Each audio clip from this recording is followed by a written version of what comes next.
첫째 주일을 우리가 지내고 있습니다. 6월은 우리나라에서는 호국의 달로 지키고 있죠. 현충일 때문에 6월을 호국의 달로 지키고 있는 것 같습니다. 우리 교회에서는 6월을 선교의 달로 지키고 있습니다.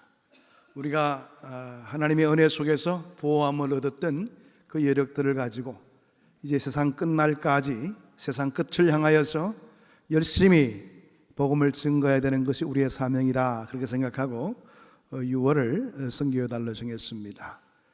6월 한 달을 맞이해서 나라를 위해서도 기도를 많이 하셔야 되겠지만 우리 선교를 위해서 많은 관심들을 가져주시고 또 선교의 많은 후원자로 우뚝 서시게 되길 바랍니다. 1952년에 뉴질랜드의 젊은 등반가였습니다. 에드먼드 힐러이라는 사람이 세계에서 가장 높은 산 에베레스트 산을 정복하기 위해서 오르게 되었습니다만, 그러나 실패하고 말았습니다. 많은 준비도 있었습니다만, 근데 그 등반에서 그는 실패하고 내려오고 말았습니다. 그는 실패하고 내려오는 길에 유명한 말을 남기게 됩니다. 산아, 너는 잘하지 못한다. 그러나 나는 잘할 것이다. 나의 기술도, 나의 힘도, 나의 경험도, 나의 장비도 더욱더 진보될 것이다. 나는 다시 돌아온다. 기어이 너를 정복할 것이다. 이렇게 유명한 말을 남기게 됩니다. 그런데 1년 후에 1953년 5월 29일 날 다른 산악인 2명과 함께 역사상 처음으로 에베레스트 산 정상을 정복하는 사람이 되었습니다. 우리에게도 이런 꿈이 필요한 것이지요. 지금은 실패할 수도 있습니다. 그러나 꿈이 있는 한, 비전이 있는 한 절대로 지금의 실패는 실패로 끝이 나지 않습니다. 문제는 좌절 때문에 문제가 생기게 되는 겁니다. 좌절은 우리의 꿈을 잃게 만듭니다. 장래에 대해서 더 이상 생각을 갖지 못하도록 만들고 포기하도록 만드는 그런 일이 바로 좌절하는 삶을 통해서 나타나게 되는 것입니다. 요셉의 삶은 그 좌절의 연속인 그런 환경 속에서도 오히려 하나님의 뜻을 붙들면서 좌절을 하나씩 하나씩 이겨내었던 인물로 알려져 있습니다. 그의 인생에는 좌절할 만한 요인들이 너무나 많이 있었지요. 그러나 그는 그 자리에서도 하나님을 향한 꿈을 버리지 않았습니다. 그러자 그가 당하는 역경은 오히려 그를 더욱더 큰 인물로 쓰임받는 귀한 과정이 되었던 것입니다. 오늘 본문의 말씀은 이런 요셉을 통하여 하나님의 계획이 더욱더 풍성한 모습으로 준비되어서 구속사에 기여하고 있는 현실들을 바라볼 수 있도록 만드는 중요한 내용을 담고 있습니다. 사실 창세기의 흐름은 12장 이후부터 아브라함과 이삭과 야곱이라는 족장 개인을 중심으로 하는 구속사가 진행되어 가고 있는 것을 살펴볼 수가 있게 되는데요. 이후로 출애굽기에 들었으면서 하나님께서는 이제 이스라엘이라는 한 국가를 구속사의 새로운 단위로 사용하게 되는 것을 보게 됩니다. 그러므로 본장은 그 변화의 시작을 보여주는 귀중한 내용을 담고 있는 의미 있는 장이기도 합니다. 본문을 보게 되면 이 사실을 더욱더 명확하게 깨달을 수가 있게 되는데요. 야곱의 가족은 요셉이 있는 애굽으로 집단 이민을 떠나게 됩니다. 이제 가나안 시대는 막을 내리게 되고 애굽 시대라는 새로운 막이 이제 떠오르게 된 것입니다. 가나안은 약속의 땅이었죠. 이곳에서 족장들은 하나님을 만났고 하나님의 말씀을 들었고 믿음을 키워왔습니다. 그러나 지금 이곳은 흉년으로 인해서 약탈과 전쟁이 벌어질 만한 상황이 전개되어 가고 있었습니다. 이스라엘이 가나안의 진정한 주인이 되기 위해서는 이제는 가족이라는 단위에서 나라로 단위를 달리할 필요를 가지게 되었던 겁니다. 그릇이 커야 될 시기를 맞이하게 된 것입니다. 그렇습니다. 꿈꾸는 하나님의 백성은 믿음의 단위가 달라져야 되는 것이지요. 기도의 모습도 달라야 합니다. 헌신과 충성의 단위도 달라야 되는 겁니다. 축복의 그릇, 그 단위가 달라져야 되는 것이 원칙이죠. 야곱은 지금 모든 식솔과 우양 때를 거느리고 사랑하는 아들 요셉이 총리로 있는 애굽으로 가고 있었습니다. 가나안의 국경인 브엘세바에서 그는 여행의 행렬을 멈추고 양을 잡아서 하나님 앞에 진중한 마음으로 제사를 드립니다. 창세기 46장 본문 1절의 말씀을 보게 되면 이스라엘이 모든 소유를 끌고 떠나 브엘세바에 이르러 그의 아버지 이삭의 하나님께 희생 제사를 드리니, 이런 내용의 말씀이 나타나고 있죠. 이 짤막한 한 절은 많은 내용을 암시하고 있습니다. 우선 이 본문은 야곱을 이스라엘이라 부르고 있습니다. 지금 애굽을 향해 가는 이 이민의 행렬은 한 가문 야곱 집안의 이동이 아니라 이스라엘이라는 한 민족의 이동으로 성경은 말하고자 했던 것입니다. 그리고 야곱이 예배하고 있는 브엘세바는 어떤 곳입니까? 조부인 아브라함이 블레셋과 평화 조약을 맺었던 곳입니다. 그리고 그의 아버지 이삭이 아비멜렉과 또한 평화 조약을 맺었던 곳이기도 합니다. 본문은 그 아비 이삭의 하나님께 예배했다, 제사했다 이렇게 기록하고 있죠. 이곳을 지나며 야곱도 애굽 왕 바로와의 평화를 열망하면서 하나님께 제사를 드렸던 것입니다.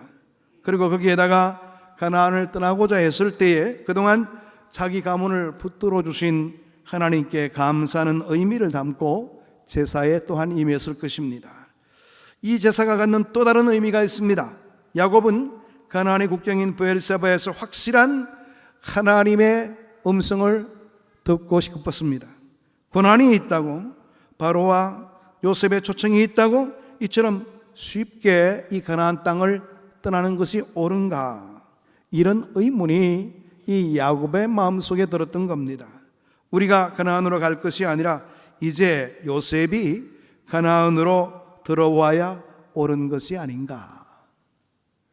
우리가 가나안 땅을 버리고 지금 애굽으로 내려간다는 것이 하나님께서 원하시는 뜻일까?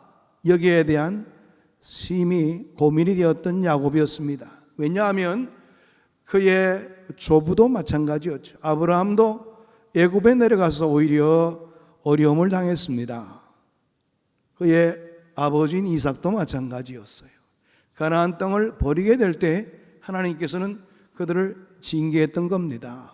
이 야곱의 생각에서도 지금 이 가나안 땅을 버리고 애굽으로 내려가는 것이 하나님께서 기뻐하실 만한 일인가에 대해서 많은 궁금증이 있었던 겁니다.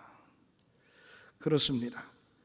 우리가 가나안으로 갈 것이 아니라 요셉이 오히려 이 가나안 땅으로 오게 하는 것이 하나님의 뜻이라면 그렇게 하는 것이 옳을 것 같아, 이런 마음으로 하나님의 응답을 바랐던 것입니다. 지금 브엘세바까지 왔지만은 이 국경을 넘기 전에 다시 한 번 더 우리가 추스리고 하나님의 뜻을 알아보자, 여기에 야곱이 가지고 있었던 가장 중요한 생각이 있었던 겁니다. 본문 속에는 하나님께 올린 야곱의 기도가 생략되어 있습니다. 우리는 어렵지 않게 야곱이 드린 기도를 생각해 볼 수가 있게 되지요. 하나님, 요셉은 내 생명처럼 소중한 존재입니다. 지금 그가 살아서 애굽의 총리가 되어 기근으로 절체절명의 위기 속에 있는 우리 가문을 초청해 주었습니다. 그래서 지금 우리는 가나안을 떠나 애굽으로 내려가고자 합니다.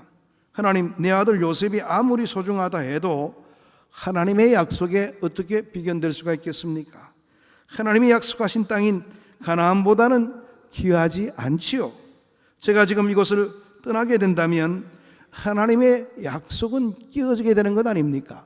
이 가나안 땅을 통해서 하나님의 큰 약속이 있었다는 것을 저는 아버지를 통해서 알고 있습니다. 할아버지 때 그 약속을 하나님께서 해주셨다는 것도 압니다. 그런데 내가 이것을 무시하고 옮기는 것이 옳을까요? 하나님, 이 시간에 저에게 말씀해 주십시오. 그렇게 아마 기도를 드렸을 겁니다. 그렇습니다. 어려움이 많을 때, 어떤 큰 결정이 있을 때, 이때는 바로 하나님께 예배할 때인 것입니다. 어리석은 사람들은 개인적으로, 가정적으로, 사업적으로 어려움이 있을 때에 제일 먼저 포기하는 것이 무엇인지 아십니까? 일단 신앙을 버리더라고요. 오히려 하나님께 매달려야 될 그 시기에 신앙을 쉽게 생각하고 예배하지 않습니다. 기도를 멈추게 됩니다. 찬양을 잃어버리게 됩니다. 지금 내 발 앞에 빚어진 문제가 이토록 큰데 이게 무슨 소용이 있단 말인가? 그렇게 여기게 된 겁니다. 그러나 그때는 예배해야 될 때인 것입니다. 야곱은 인생의 위기 때마다 하나님께 예배했습니다. 그리고 하나님의 임재를 경험했습니다. 그는 항상 하나님의 응답을 받고 다음 자리로 나아갔던 것을 우리는 압니다. 우리가 개인적으로 바라보게 되면 야곱에 대해서 사실 그렇게 썩 좋은 평가를 하지 않습니다. 그의 초기의 삶을 보게 되면 욕심이 덕지덕지 많았던 사람이고 자기의 머리를 최대한도로 활용해서 자기의 유익을 추구하려 했던 사람이라는 것을 너무나 잘 알고 있습니다. 그런데도 불구하고 왜 하나님께서는 에서의 편을 들지 않으시고 야곱의 손을 들어주었을까요? 단 한 가지였습니다. 야곱은 하나님과 소통했던 사람입니다. 그의 개인의 삶이 그냥 야가 빠진 삶이고 많은 사람들에 비해서 정말 호감이 가지 않는 그런 삶이 되었음에도 불구하고 하나님이 그 야곱을 붙들어 주었다는 것은 야곱은 항상 하나님과 소통하기를 원했다는 겁니다. 개인적으로 바라보게 된다면 에서가 훨씬 더 많은 사람들에게 호감을 줄 수 있는 인물이죠. 아주 그냥 남성답죠. 한번 사냥감을 쫓아가게 되면 꼭 반드시 잡아 돌아오게 되죠. 뭐 그런 측면에서 바라보게 된다면 훨씬 더 인간의 입장에서는 에서가 호감이 가죠. 그러나 에서는 하나님과 소통하지 않았던 사람입니다. 그래서 하나님의 약속을 쉽게 여겼고요. 그뿐만 아니라 이방 여인과도 쉽게 통혼하는 그런 모습을 보였지 않습니까? 이것이 바로 에서와 야곱의 차이였습니다. 쌍둥이로 태어났지만 한 어머니의 품속에서 태어났지만 이토록 하나님이 선호하고 하나님이 선호하지 않는다는 그 결정적인 내용은 바로 소통하느냐 소통하지 않느냐에 딸려 있다는 것을 우리는 깨닫게 됩니다. 야곱이 행한 브엘세바에서의 예배는 과거의 외로움과 두려움 속에서 하나님을 만났던 베델의 예배는 아니었습니다. 야복 나루토에서 드렸던 예배와는 아주 상당히 차이가 있는 그런 다른 예배였습니다. 진지하게 하나님의 뜻과 계획을 묻는 성숙한 모습이 그 예배 속에서 나타나게 된 것입니다. 하나님, 제가 지금 가나안을 떠나고 있습니다. 이것이 하나님의 계획에 대한 불순종은 아닐런지요? 늙음하게 신앙적 패배를 하고 있는 것은 아닌지요? 영적인 후퇴나 침체의 모습은 아닌지요?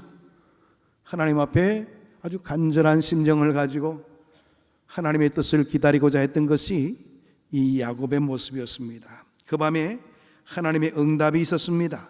하나님이 부르셨습니다. 야곱아, 야곱아. 야곱이 뭐라고 대답합니까? 예, 내가 여기 있나이다. 내가 여기에 있나이다. 이 말은요, 하나님께 대한 절대적인 순종을 드리고자 하는 야곱의 결단의 모습이라 이렇게 평가해 볼 수가 있습니다. 내가 여기에 있나이다. 하나님이 뭐라고 말씀하시든지 순종하겠습니다. 하나님, 물론 내 생각에는 요셉을 만나보고 싶기도 하고 그 큰 제국인 애굽에 가서 모든 것들을 보고 싶은 그런 마음도 없지 않아 있습니다. 그렇지만 하나님께서 원하시지 않는다면 그 즉시 가나안으로 들어갈 것입니다. 하나님, 말씀하세요. 제가 듣고자 합니다. 이렇게 아마 야곱은 그런 마음의 자세를 가지고 내가 여기 있습니다. 이렇게 이야기했을 겁니다. 여러분, 성경에 보게 되면 모세의 경우에도 하나님을 만나고 나서 내가 여기 있나이다 이렇게 고백했지요. 이사야가 하나님을 만나고 나서 내가 여기 있나이다 그렇게 응답했습니다. 루트가 하나님을 만나고 내가 여기 있습니다 이렇게 응답하는 모습을 보였습니다. 오늘 우리에게도 이런 모습이 필요합니다. 내 현실을 바라보면서 위축되거나 이 문제를 어떻게 할까 고민하기 이전에 하나님, 이 시점에서 나에게 무엇을 원하시는 겁니까? 하나님, 제가 여기 있습니다. 이렇게 말할 수 있는 우리의 삶의 태도가 있어야 된다는 겁니다. 나가 본문 3절의 말씀을 보게 되면 하나님께서 자신을 야곱에게 보여주시고 계십니다. 어떻게 표현하고 있습니까? 나는 하나님이라. 나는 하나님이라. 이렇게 이야기하고 계십니다.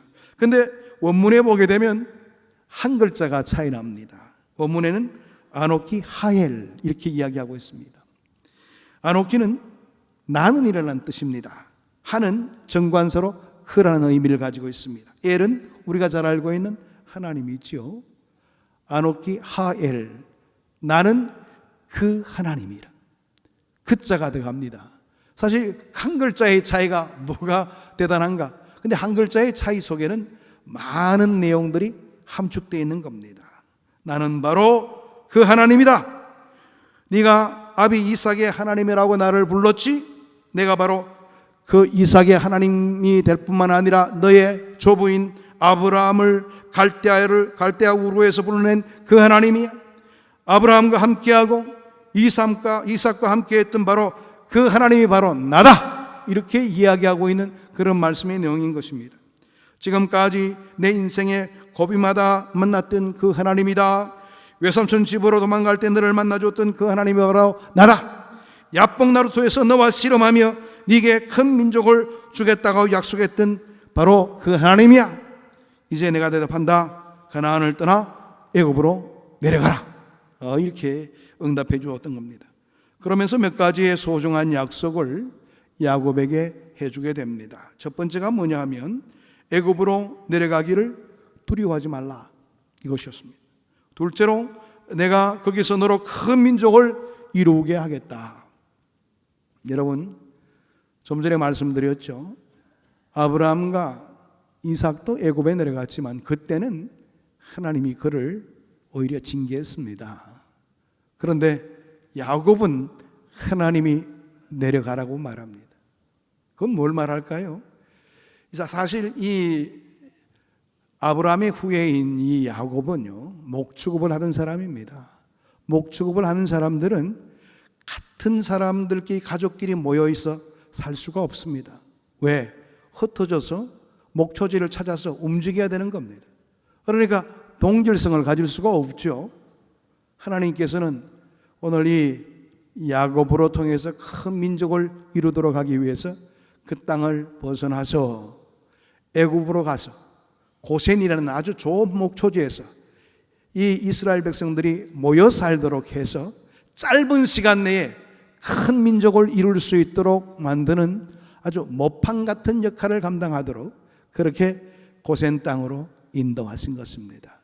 우리가 그 내용들을 알아보게 되면 이때야말로 하나님께서는 이 야곱을 통해서 한 나라를 세우시기 위해서 그토록 준비하고 계시는구나 깨달을 수가 있는 것이지요.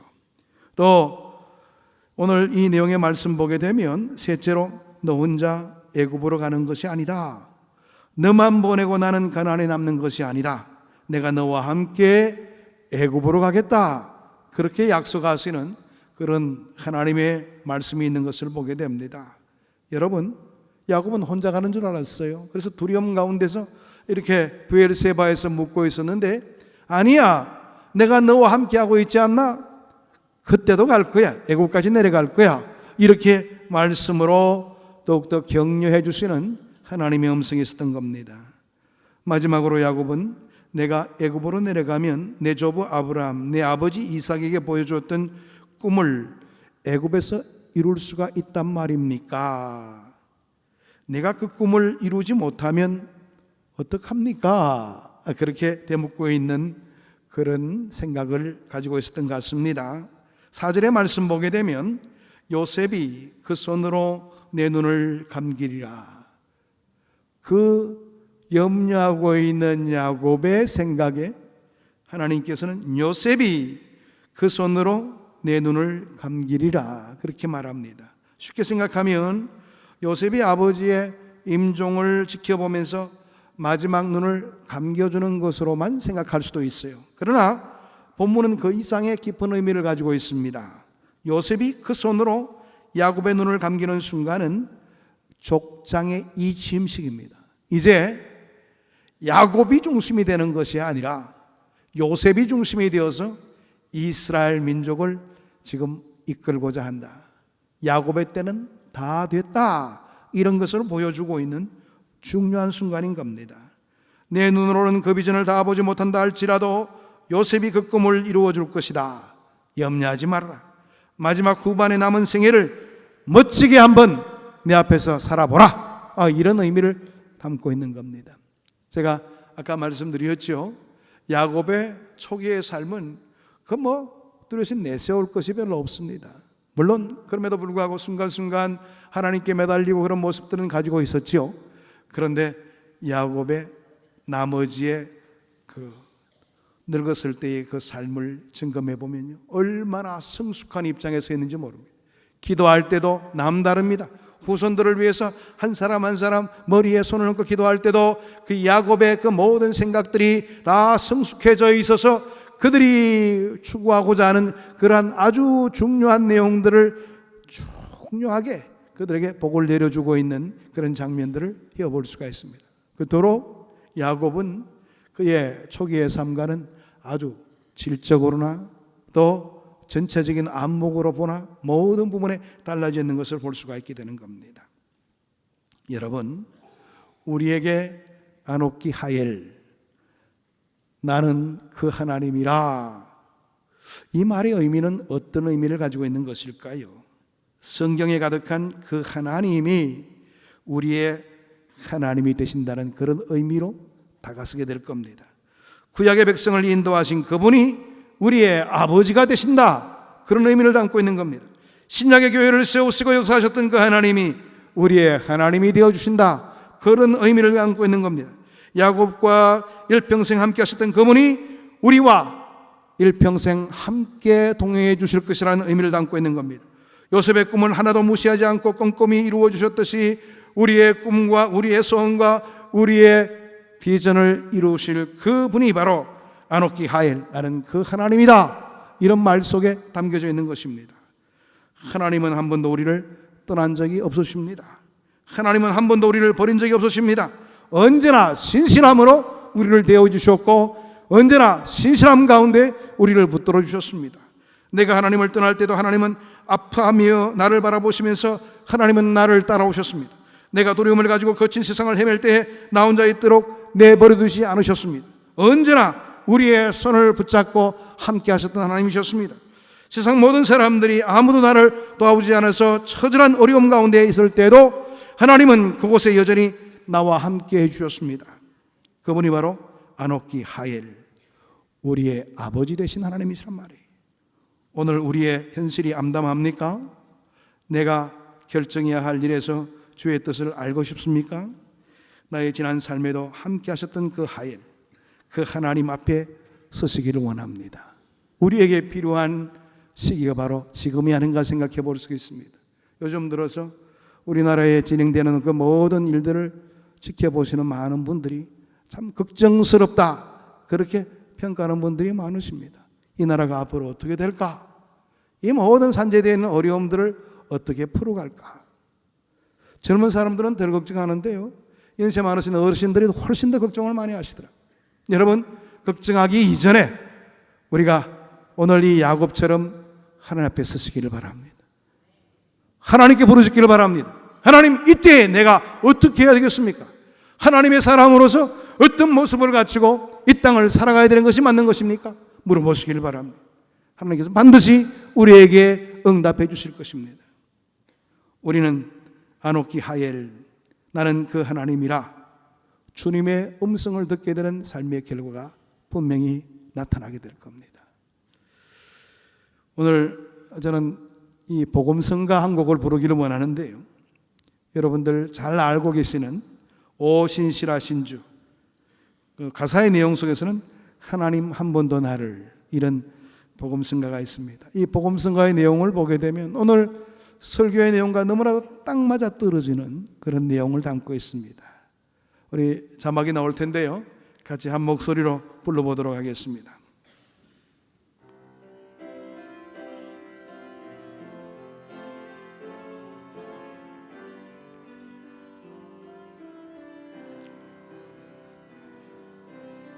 하나님 한 번도 나를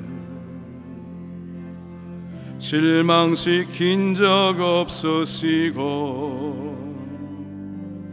언제나 공평과 은혜로 나를 지키셨네. 지나온 모든 세월들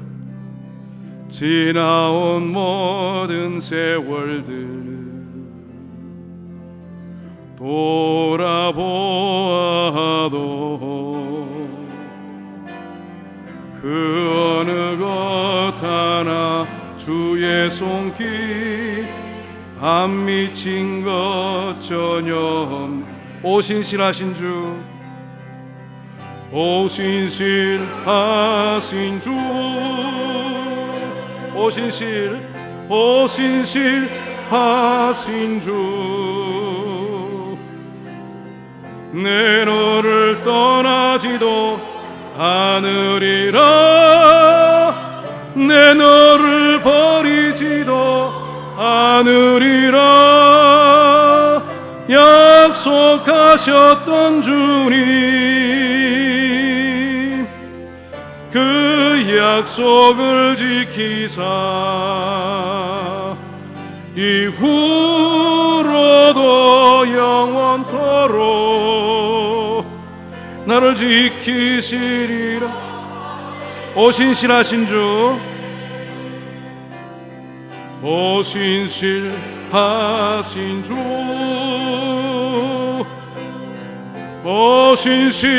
오신실하신 주, 내 너를 떠나지도 않으리라, 내 너를 버리지도 않으리라. 약속하셨던 주님, 그 약속을 지키사 이후로도 영원토록 나를 지키시리라 확신하네. 아멘. 하나님은 우리와 항상 신실한 관계를 맺기를 원하십니다. 우리가 떠나서 문제가 되는 것이지요. 아무리 어려운 문제가 있다 할지라도 하나님과의 관계를 끊지 마시기를 바랍니다. 나와 함께하기를 원하시고 내 인생의 모든 것들을 책임져 주시고 약속대로 이행하시는 그 하나님을 붙드시고 승리의 삶을 살아가는 우리 모두가 되기를 축복합니다. 기도하겠습니다. 하나님 감사합니다. 오늘도 주의 말씀으로 우리에게 도전을 주시고 안옥기 하엘 나는 그 하나님이라 과거에서부터 우리의 인생을 책임져 주셨고 우리의 인생을 이끌어 주신 그 하나님이라 새로운 약속의 말씀으로 우리에게 다시 한 번 더 우리를 일깨워 주셨습니다. 아버지 하나님, 항상 그 하나님을 저버리지 않게 하시고 하나님과의 관계를 긴밀하게 함으로 우리의 인생의 문제, 우리가 당면하고 있는 여러 가지 많은 고난의 현실들을 이겨낼 수 있는 저희들이 될 수 있게 인도해 주옵소서. 예수 그리스도 이름으로 기도하옵나이다. 아멘.